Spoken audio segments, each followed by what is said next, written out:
আসসালামু আলাইকুম। পরিবার শুধু কয়েকজন মানুষের সমষ্টি নয়, বরং আমাদের জীবনের সবচেয়ে সুন্দর আশ্রয়।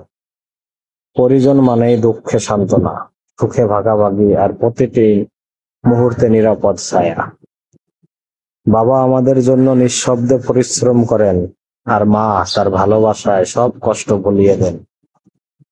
ভাই হয়ে ওঠে শক্তির দেয়াল, বোন হয়ে ওঠে মমতার অবলম্বন। পরিবার ছাড়া জীবন যেন অসম্পূর্ণ, ফাঁকা আর নির্জন। পরিজনরা পাশে থাকলেই জীবন সুন্দর হয়ে যায়। তাদের দোয়া আর ভালোবাসাই আমাদের আসল সম্পদ। একটা পরিবার হলো সুখের সবচেয়ে বড় বিদ্যালয়, যেখানে আমরা শিখি ভালোবাসতে, মমতা ছড়াতে আর একে অপরকে আগলে রাখতে। তাই আল্লাহর কাছে দোয়া করি, যতদিন বেঁচে থাকি পরিবার এই বন্ধন যেন অটুট থাকে, আর আমরা যেন সবসময় একে অপরের জন্য মমতা